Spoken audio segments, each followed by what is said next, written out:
Got Team Houndoom here again, E and B. Gonna do another deck profile. Anyways, this is my Tour Guide Tengu Plant version. Anyways, get to it. First, we got the Tour Guide singing engine. Pretty self-explanatory. The deck really goes well with the Leviaires, and then whenever I get my hands on some Zen mains, I like to play those as well. Very good combo with these, as long as your opponent doesn't have Effect Veiler. Then you got the plant engine. Pretty self-explanatory. They go hand in hand with each other. Speeds up the deck a lot. Get them in the grave, and then later on you pot of avarice, get them back, recycle it over and over. Then we got the Tengus. Again, same thing. About every deck that there is right now is playing this card, except for maybe Burn and whatnot. Very good card.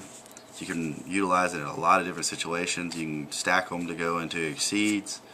And you just dare your opponent to activate a card to stop it, because you're just going to bring in another one. Then we got the two Thunder Kings. Thunder Kings are very good. Very good with the Chaos variant that this deck is. With a lot of, obviously a lot of decks are doing this right now. With the effect of it, you situationally do it, leave it on the field, and hope your opponent doesn't have a Dark Hole, and just you can stop your monster's special summon, and they can't search their deck. Very good card, and it's a light. 3 Veilers. I don't like running the 3 Veilers necessarily, but I am right now because I don't have any Max Cs. I want to run 2 Max Cs and 2 Veilers, and maybe even 3 Max Cs and 1 Veiler. I just yet to have them, so it's one of the cards I'm looking for.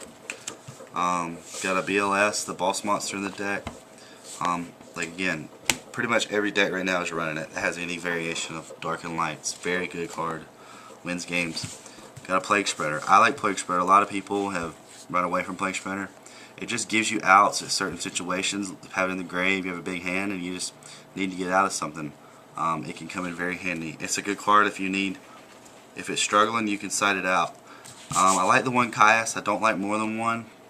This card's very good with Zephyros, which I run as well. Zephyros in the grave. And Caius already on the field. Bring Caius back to your hand. Special out Zephyros and do it all over again. Very good card. Burn damage as well. You know, late game situation where your opponent's 1,000 or less.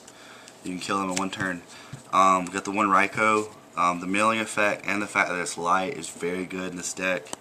I feel at least. Got the one Chaos Sorcerer.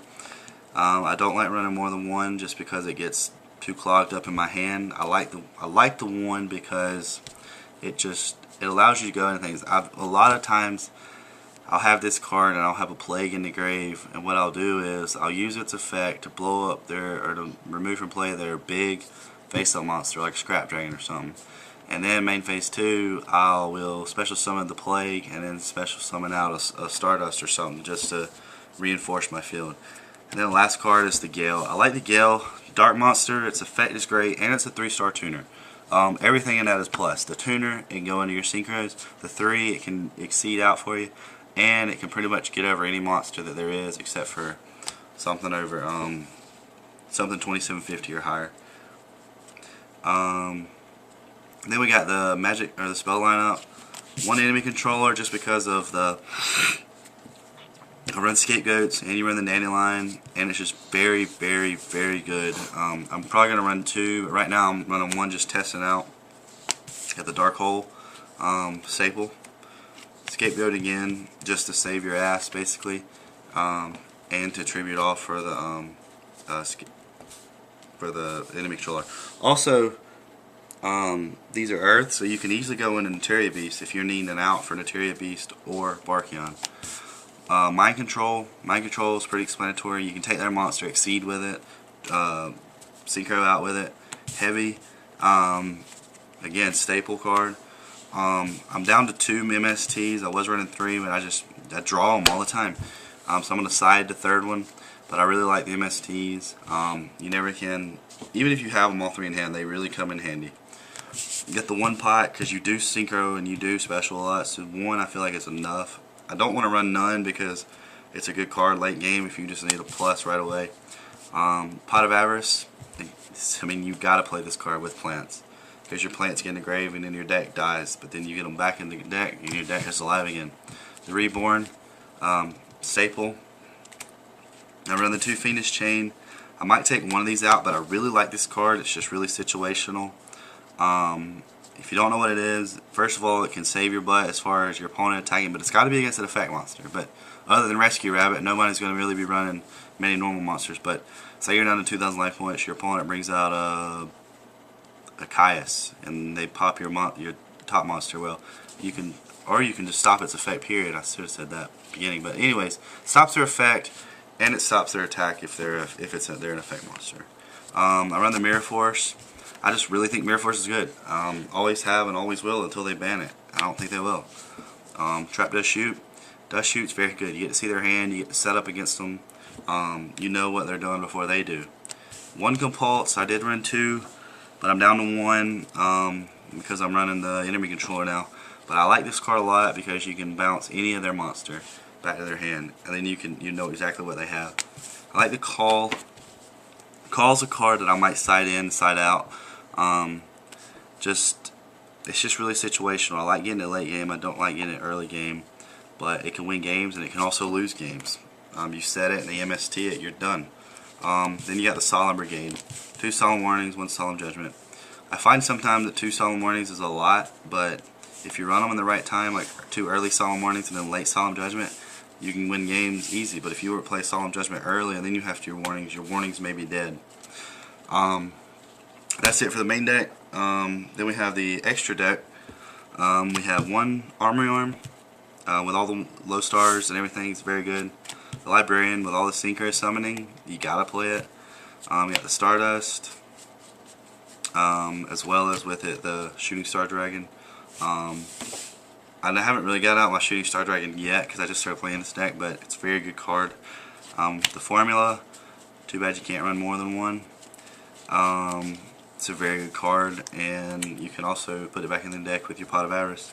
Catastrophe staple against anything other than dark. It's very good. The Trish, the Brionic, the Black Rose, I mean I can pretty much say these are all staples as well. Pretty much if you get any of these cards out against your opponent, you might have a chance to win. Especially if you get Trish out. The other ones you might be trying to come back. But then you got the Scrap Dragon. Scrap Dragon is very good in this deck because you can play it. You can use its effects with Zephyros. You can use its effects with the Tengus to get pluses off of that. Then we have the Exceed monsters. I got 1 Roach for the 4 rank, and then 1 number 39. I like these 2. The Roach late game just ensure wins. Number 39 to stall you out. And then we got the 3-star or the rank 3s. 1 Leviathan and 2 Leviers. Very crucial in this deck, the Leviers are. In an early game, you throw a Leviathan up there and bet it at 25, and your opponent's got a big monster to get over. I'm looking for a Zen Mains to also put in here, so it's the only other card for the extra deck I'm looking for. So basically the only cards I'm looking for this deck period are 2 Maxis, maybe 3 Maxis, and then the Zen Mains. And then here's the side deck that I just threw together. Comment and tell us what you think about it as well. 1 Smashing Ground, 1 more Compulsory, D-Prison, Bottomless, Starlight Road if your opponent's like Gladiator Beast or something like that. Very good card. Screw their freaking Gazarus up. Mind Crush if your opponent's playing a lot of stuff that reveals. I mean, i.e. Mystic Piper and whatnot. You call their Battle Faders, and even when they try to summon them, they're done. 2 Dust Tornado if your opponent's playing Gravekeepers and whatnot, and Burn and what other stuff like that. Sorry, another Bottomless should have been in with the other one. So 2 Bottomless instead. Then we got 1 Spirit Reaper. I might find a way to main deck this card. I just don't know yet. But I really like Spirit Reaper because it stalls and it's a dark and its effects really good. 1 DD Crow, very good card if your opponent special summons a lot. I don't really know how I'd side this in, but it's just a good idea. Got the Debris Dragon. I know a lot of people run this standard with plants. I just want to test it out before I put it in. So it's not in there yet. Then we got 1 Kinetic, obviously 6 Samurais and or X Sabers and or anything else. Then a Bulk, and then the 3rd MST. So that's the side deck. I always struggle with side decks. I'd say that's probably my kryptonite as far as it comes to playing this game. Just because we tend to focus too much on the actual deck itself. But anyways, that's my Tour Guide Plant deck. It's still a work in progress, but just let us know of any help, suggestions, and what you think. Anyways, have a happy Thanksgiving, and that's all.